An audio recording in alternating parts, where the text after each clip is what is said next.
2, 1. Hey guys, it's Jenny and Mimi here, and we are the founders of thenaughtynutritionist.com, where we're all about teaching you easy tips and strategies on how to lose weight and reach your health goals without giving up all of your favorite foods, which is totally awesome.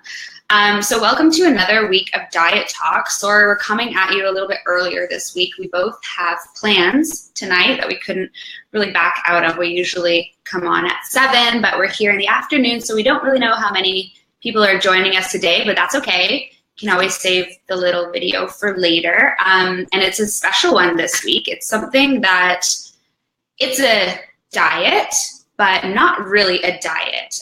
It's the low-fat diet, I guess we'll call it, but it's not something that I get a lot of people saying, oh yeah, I'm on the low-fat diet. It's more of this like whole calorie counting thing where you're finding low-fat or fat-free products in the grocery store.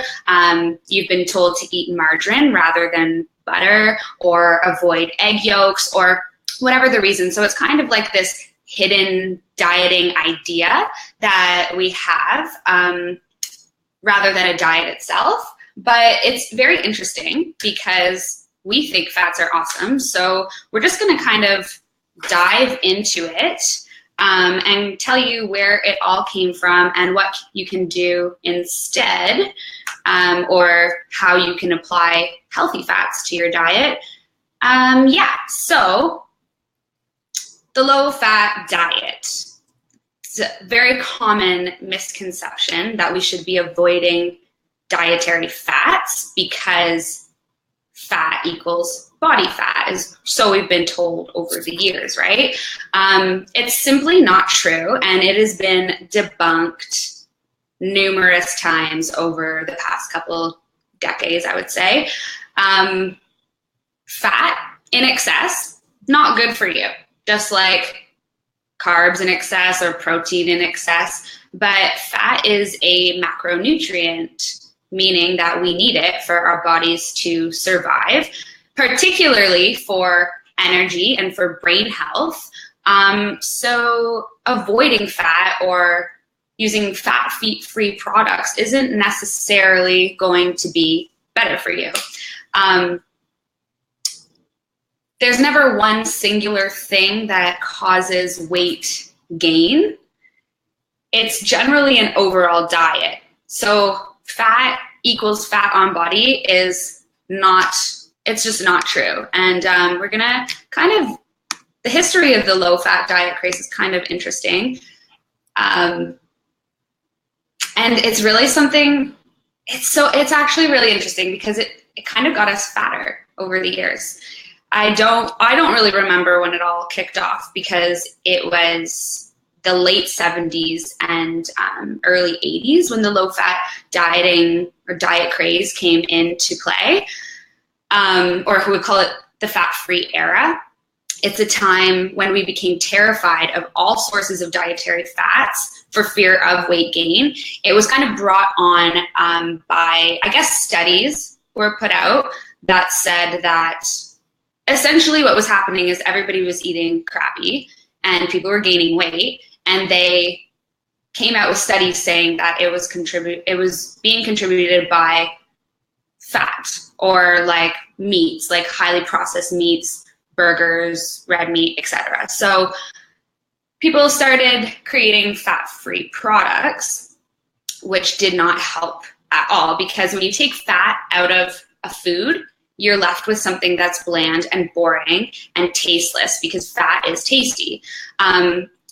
So it changed the creamy, fulfilling taste of these products and the textures to dull and bland. And in order to make up for that, they added sugar and emulsifiers. And really, if you were to say what's worse for you, fat or sugar, it's going to be sugar.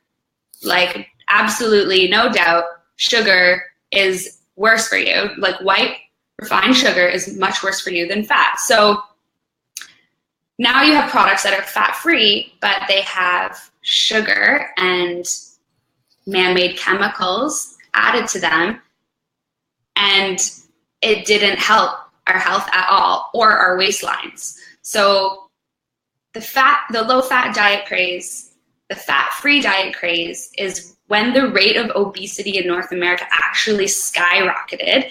In fact, some medical sources now refer to the fat-free diet fad as the great American experiment in obesity. So isn't that interesting? And Jenny, honestly, what a great introduction into this, and especially relating the low-fat diet to the calorie counting, because that's how it started for me. It started for me back in the 90s. I wasn't there in the 70s. So yeah, it's because most people think of when they're gonna have low fat, because fat is the macronutrient that is the highest in calories. So people think that to lose weight, they should cut that one out. And that's how it started for me. So it was all about low fat, fat free for a very, very long time. Yeah. And obviously I wasn't doing well. And I think in response to this now low fat craze, now we have the opposite, the complete opposite, because many people are going ketogenic diet, which is a diet that's based on a very high fat diet. So the reason for that is because fat is so important for so many functions in the body. And what happens on low fat diets, we're just going to talk about now. But one of them is enhancing the brain and nervous system function. So this includes everything, including your mood and your behavior and just your energy levels, even within that, as well as stress. So fat is so important for that. And that's what the keto diet is mainly being studied for, mainly being used for as a therapeutic. We've talked about it before on weight loss specifically. And in most cases, it's not going to be a long-term weight loss solution. It's good as a short-term or a therapeutic way to work on any issues that you may have that it may be good for, and it needs to be monitored by a qualified medical professional. So the second thing, which is very important for fats, and I think it's a big misconception that we have, is that fats cause heart disease. And yes, some fats may contribute to heart disease, but we're going to talk about that a bit later, but it's not all types of fats. So the good fats actually reduce the risk of heart disease and just keep you healthy all over. One thing important for us is that fats keep your hair and your skin and your nails healthy. So I try to think of it as like a soaking sponge or something, like they plump you up sort of in that way. So they're really important for that. They're also critical for absorbing what we call fat soluble vitamins. So there are certain vitamins like vitamins A, D, E, and K that need fats in order for them to dissolve, to be absorbed by the body. So when you're having a fat-free product that has vitamin D in it, for example, if you're having zero fat milk and then there's vitamin D in that added, but how are you going to absorb that if you're not having it with any fat? So that's a big issue. And the last one is that our sex hormones are actually made from cholesterol, which is a fat. So all these, the estrogens, the progesterone, the testosterone, and even our stress hormone cortisol, they're all made from cholesterol. So if we're not having sufficient fat, then we won't be able to make those hormones optimally. And that's one reason why when you go on a low-fat diet, and it's what happened to me, you have hormonal imbalances. You may have PMS, like the PMS may appear more strongly. If you're not consuming enough fats, you may find that your skin and your hair is like falling out or it's dry. So fats are really, really important for all of those things. Yeah, definitely. We love fat. Yeah. So, but there are fats that aren't necessarily good for you. So we do talk a lot about make sure that you have a diet that is high in fats, but healthy fats. You don't want to go overboard. I mean, I know the keto diet is like you vamp up on all fats and it's like you could have bacon and sausage and blah, blah, blah. And we always think that it should be monitored by a healthcare practitioner, because if you do it wrong, it could be it could cause adverse reaction on your health. But let's just talk for a minute about what fats are good, what they're called, just kind of break it down for you so you know what fats to be consuming. So first thing, we classify fats as saturated, unsaturated, and trans. Saturated fats are typically solid at room temperature and are mostly found in animal foods such as meat, butter, cheese, yogurt, milk, and then as well in some plants or plant-based foods such as coconut oil, cacao butter, so think chocolate, of course, and palm oil. So anything that's fat or oil and you have out overnight, say in the wintertime in your kitchen, and it solidifies, that's a saturated fat. So while we do think that most animal-based products should be consumed in moderation, we always recommend going for the full-fat option. So think full-fat Greek yogurt. Always choose full-fat Greek yogurt. It's now known that replacing fat with refined sugar has more negative impact on your health and weight gain than fat itself, like we were saying before. Fats that also have a bad reputation are found in fast foods, processed foods, chips, crackers, cookies, and many snack foods. And this is your trans fats. So most processed foods contain hydrogenated oils, also known as man-made trans fats. They are highly processed oils, and you want to avoid them as much as possible. These oils trigger inflammation in the body, and inflammation is one of the leading causes of chronic illnesses and disease. So the great news about this is we live in a country that is starting to focus more on health, like really focus on health. And Canada has just announced that artificial trans fats will be banned. So that'll come into force September 15, 2018, which is awesome. Yeah, we were so happy to learn about this. Yeah. So excited, because at least you don't have to worry as much about this thing, like to look for this thing on your food label. Of course, there are many other things, but I guess this is one great step, especially that trans fats are so, they have such a high correlation with heart disease. So hopefully that is one step in the right direction. Yeah, definitely. So you talked about some of the good, saturated, and some of the not so good. And the really, really good ones are the unsaturated fats. So these would include your monosaturated and polysaturated fats, and they're typically liquid at room temperature. So think of like olive oil, or generally like all these, the vegetable oils as well as your nuts and seeds. So nuts and seeds and avocados would also have these types of fats. I know they're not liquid, but because they have other nutrients within that, obviously. So what they do help with is they help to keep your cholesterol levels. They're anti-inflammatory, so as opposed to the trans fats and some saturated fats, the animal sourced ones, and they're associated with a lower risk of heart disease. So they have what we know as your omega-3s and omega-6, and we need to get those from our diet, because we can't make omega-3 and omega-6. So I know there's been a lot of discussion on the negative effect of omega-6, and we just want to clarify this, that it's not really because you don't need them. You still need omega-6s in your body.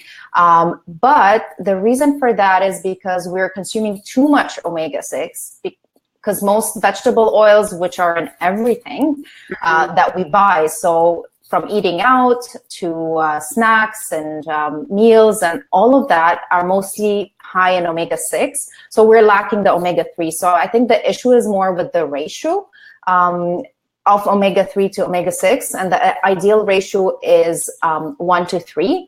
But what people are having these days is 1 to 20 or 1 to 30. So it's not that omega-6s are bad. You do need them, but it's just that you need to balance them out.